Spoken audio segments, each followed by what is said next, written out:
سلام به همگی. امروز میخوایم یه مهارت خیلی کلیدی رو با هم یاد بگیریم.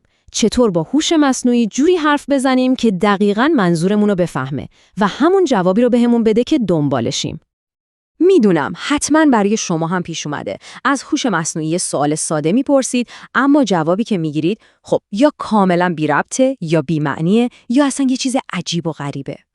میدونید جالبه که این مشکل معمولاً تقصیر خود هوش مصنوعی نیست. مسئله اینجاست که ما هنوز زبان اون رو درست بلد نیستیم. یه جورایی یه شکاف ارتباطی بین ما و ماشینه، نه یه مشکل فنی. و خبر خوب اینه که پر کردن این شکاف خیلی هم راحته. خب، پس بیایید ببینیم نقشه راهمون چیه. اول از همه میریم سراغ این که اصلاً این مشکل ارتباطی با هوش مصنوعی چیه. بعد کلید حل این مشکل یعنی مهندسی پرامپت رو با هم باز می‌کنیم.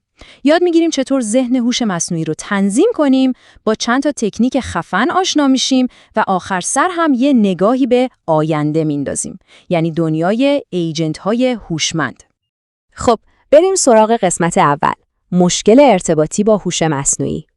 ببینید، قبل از اینکه یاد بگیریم چطور باهاش بهتر حرف بزنیم، باید اول بفهمیم این مدل زبانی بزرگ که این همه ازش میشنویم دقیقاً چیه و تو سرش چی میگذره. برخلاف چیزی که شاید فکر کنیم، این مدل‌ها واقعاً تفکر نمی‌کنن. راستش بیشتر شبیه یه موتور پیشبینی خیلی قدرتمندن. کارشون فقط یه چیزه. بر اساس میلیاردها متری که قبلاً خوندن، حدس بزنن که کلمه بعدی توی جمله چی باید باشه. همین. و این کار رو اونقدر تکرار می‌کنن تا یه جواب کامل بسازن. پس در واقع یه استاد حدس زدن و پیدا کردن الگوهاست، نه یه موجود متفکر. خب، حالا که فهمیدیم مشکل از کجاست، وقتشه بریم سراغ راه حل. کلید اصلی برای اینکه این شکاف ارتباطی رو پر کنیم و قدرت واقعی هوش مصنوعی رو آزاد کنیم، یه مهارت به اسم مهندسی پرامپت. مهندسی پرامپت. میدونم شاید اسمش یکم ترسناک به نظر بیاد، ولی در واقع خیلی ساده است. یعنی هنر و علم نوشتن دستورهای واضح و دقیق برای هوش مصنوعی. و بهترین بخشش چیه؟ اینکه لازم نیست برنامه نویس یا متخصص داده باشید. واقعاً هر کسی با یکم تمرین میتونه تو این کار استاد بشه.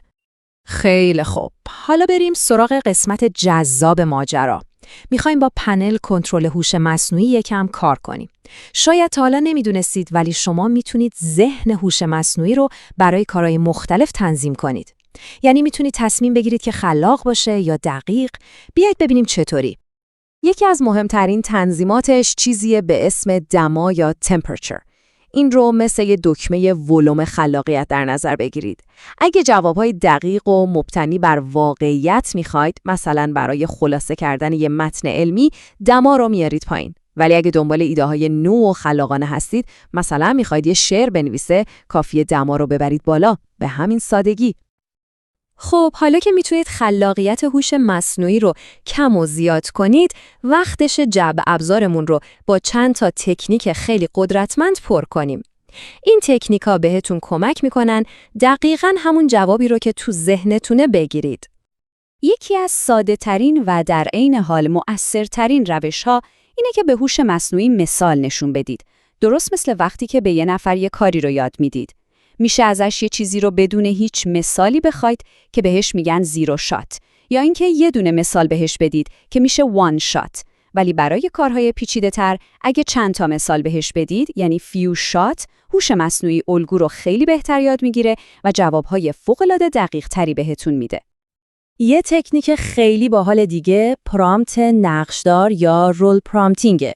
اینجا شما به هوش مصنوعی شخصیت میدید. مثلا بهش میگید فرض کن یه راهنمای تور حرفه‌ای در تهران هستی. این کار ساده به طرز شگفت‌انگیزی لحن، سبک و تخصص جوابهاش رو بهتر میکنه. انگار واقعا یه متخصص داره باهاتون حرف میزنه. و اما این تکنیک یعنی زنجیره تفکر واقعاً فوق‌العاده است. به این مثال نگاه کنید. وقتی همینطوری ساده ازش سوال ریاضی رو میپرسیم، جواب اشتباه میده. اما اگه فقط یه جمله ساده بهش اضافه کنیم و بگیم مرحله به مرحله فکر کن و مراحل کارت رو نشون بده، همه چیز عوض میشه. اون وقت میاد استدلالش رو مینویسه و به جواب کاملاً درست میرسه. این تکنیک ساده دقتش رو توی مسائل منطقی و ریاضی به شدت بالا میبره. خب، تکنیک‌هایی مثل زنجیره تفکر دقت رو خیلی بالا میبرن، ولی اگه به جوابی نیاز داشته باشیم که همیشه، تأکید میکنم همیشه، یه ساختار ثابت و قابل پیش بینی داشته باشه چی؟ برای این کار باید به زبونی با هوش مصنوعی حرف بزنیم که انگار زبان مادریشه، زبان جیسون. ببینید این جیسون دقیقاً مثل یه برگه سفارش پیتزای خیلی خیلی دقیقه. شما دقیقاً میگید سایز پیتزا چی باشه، خمیرش چی باشه و چه موادی روش بیاد. هیچ جایی برای حدس و گمان نمیمونه. آشپزخونه هم دقیقاً همون چیزی رو که خواستید بهتون تحویل میده. با هوش مصنوعی هم همینه. پس چرا این یه ابرقدرته؟ چون وقتی از هوش مصنوعی خروجی جیسون میخواید، دارید بهش یه چارچوب خیلی سفت و سخت میدید. اینطوری جواباش همیشه ساختار یافته و قابل پیش بینی میشن و احتمال اینکه از خودش چیزی در بیاره یا به اصطلاح توهم بزنه خیلی خیلی کم میشه. این برای کارهای جدی مثل برنامه‌نویسی حیاتیه. تا اینجا یاد گرفتیم چطور با یه دونه هوش مصنوعی حرف بزنیم. اما آینده این ماجرا خیلی بزرگتر از این حرفاست. تو بخش آخر میخوایم ببینیم این تکنیکا چطور ما رو به سمت آینده‌ای میبرند که توش تیم‌هایی از ایجنت‌ها یا عامل‌های هوشمند کارها رو برامون انجام میدن. این ایجنت‌ها نسل بعدی هوش مصنوعی به حساب میان. تفاوتشون اینه که فقط به شما جواب نمیدن. اونها میتونن استدلال کنن و بعد بر اساس اون استدلال اقدام کنن. یعنی چی؟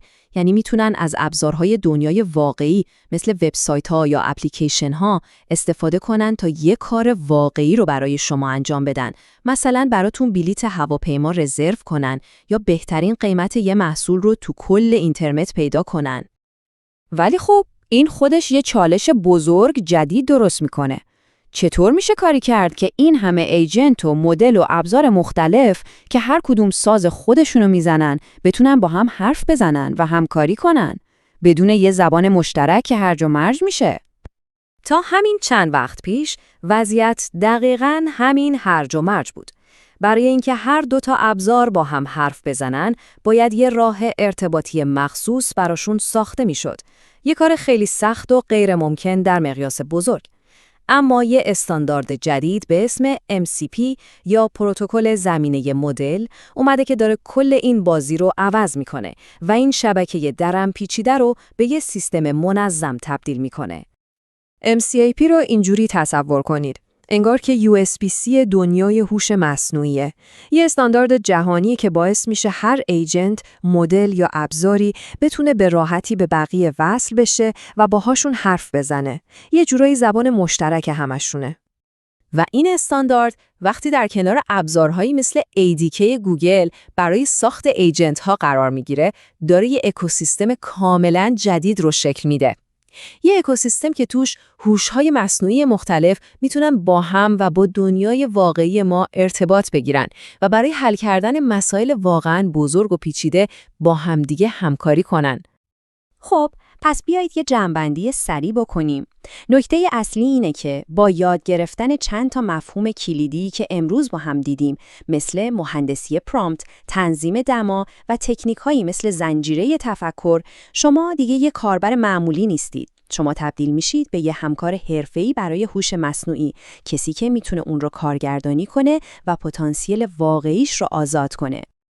شما الان کلیدهای اصلی برای گفتگو با هوش مصنوعی رو تو دستتون دارین. یادتون باشه این ابزارها فقط برای گرفتن جوابهای بهتر نیستن. اینها برای ساختن راه حل‌های جدیدن و این ما رو با یه سوال نهایی و خیلی هیجان انگیز تنها میذاره. حالا که این قدرت رو دارید، اولین مسئله پیچیده‌ای که از هوش مصنوعی میخواید برای حل کردنش بهتون کمک کنه چیه؟